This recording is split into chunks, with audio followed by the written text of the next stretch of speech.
So there's a question always that should we read the passage first or should we read the questions first? Now, if the passage is a short one, you need not worry, because reading the questions first will not give you a sort of a, plus point. But if it is a long passage, it is a good idea to read the questions first. But don't see the options. Only read the questions. And when you are reading the passage, keep in mind the question, not the option. Don't read the option. So first of all, just read the option, just read the questions. Then you go to the passage. Reading the question will actually put you in a better frame of mind. Say, the passage that we are going to do, there's somebody called Mr. Welpton. All right. So there are 4 or 5 questions regarding Mr. Welpton.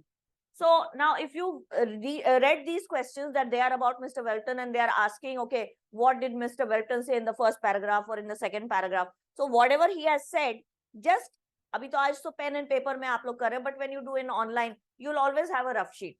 So like you can write your paragraph 1, 2, 3, 4, 5, 6, and whenever you need to just cross check, okay, paragraph 2 se question hai, so you just go to that point where Mr. Welpton has been talking about whatever stuff and you check it. Or if there is a quotation from somebody, you just need to go to that point and recheck. So what happens is that reading the question first gives you more control when you are reading the passage, and that is for the better. So that is one thing. But if it's a short passage, say one passage and one question, one paragraph and one question, then reading the question as such does not give you any value.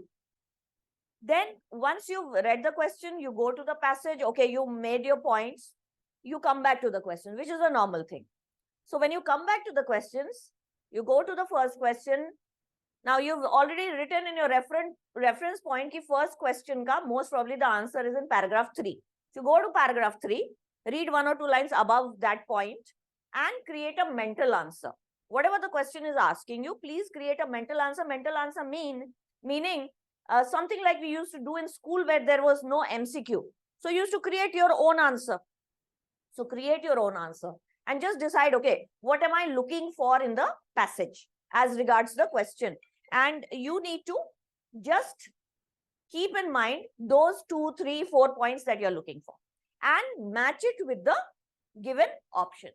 So you create your answer first and then you match it with the option. What happens is that if you read the question, okay, you understood the question and you straight away go to the options, then you really don't know what you're looking for. So it's like many choices you have when you enter a shop and there's a sale in the shop and you don't know what you have to buy, and then you start liking everything. So in that case, you are totally confused as to how you will decide what you want to choose. But if you created a mental answer, at least 2, 3 options immediately you can eliminate. So what all can you eliminate? Something that is extra. So if you're asking my name and I'm telling you my name and my profession, that is something extra. So that answer goes out. If say anything is less than what is asked. If you're asking my name, I'm just giving you my first name, Meenakshi. I'm not giving you my full name. So that is less than what is asked. Or if the values of, say, hello, I'm in class. Huh? So if the values of X and Y are asked and the option only has values of X, like when I was doing the RC advanced session, there was a question about race and caste. We'll do that question, session with you also. So now some of the options are only talking about caste. Some of the options are only talking about race. So those are half answers. So half answers are wrong answers. You have to choose an option which is talking about both race and caste. So anything which is half an answer or less than what is asked is wrong. Anything which is extra, that is wrong. Anything from outside, which is a fact-based thing. So if my name is not mentioned and there's talk about a teacher who is teaching some story, so in that case, you cannot say that the teacher's name is Meenakshi if they ask you. You will write cannot be determined because passage mein nowhere has my name been mentioned. So any fact-based, any data-based thing, if it has not been mentioned, you cannot get it from outside. Then anything which twists the information, that is also wrong. So if we are talking about me being say an English teacher who sometimes teaches reasoning also, You can't say that Meenakshi ma'am is a pure reasoning teacher. That has changed the information. So anything which changes the information, anything which is from outside, which is not mentioned, anything which is more or anything which is less.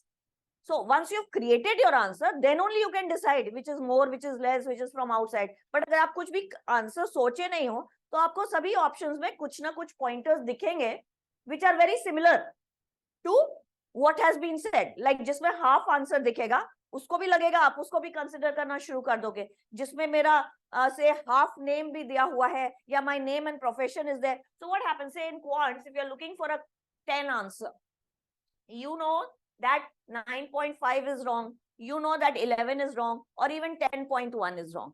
What happens in English कि जब आप 10.1 वाला answer you see, 10.1 में of course the all the material of 10 is also there. So you start feeling कि हाँ ये भी answer में तो सब points लिखा ही हुआ है. You don't realize कि इसमें एक 0.1 extra है, which is wrong. You see the 9.5 and you see कि अच्छा इसमें भी तो काफी चीज covered है.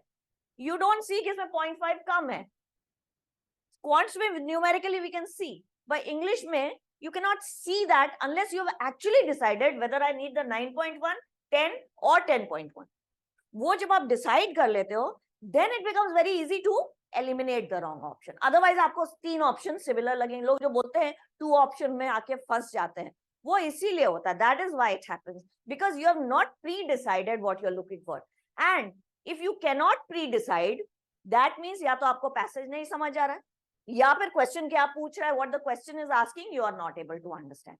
So in that case, you will have to work on your understanding the passage and understanding the question ability. And then option में difference दिखने लगेगा. So if you are making those errors and if you're starting to solve and you'll make those errors in future, please keep in mind these points because they will help you. Also, option analysis. Like if you did a question wrong, how to analyze? So you go back, read, okay, what was the question asking? What did I think? And what was the actual answer? Mismatch kahan pe ho gaya? What was the point where I turned from this side to that side? कुछ point तक तो साथ चले होंगे, but at some point एकदम अलग हो गया. So that is the point of error and that is what you'll need to correct every time. So if you start showing yourself those errors, like when you report to me, I always ask my students to report to me what's going wrong. So when you report to me, you'll have to start analyzing yourself first and then tell me, okay, which is the point where you lose track? That is the point of correction, or that is the point where maybe something you're not understanding, so ability pe work karna padega. Maybe both the things also. So this is what you will have to do. So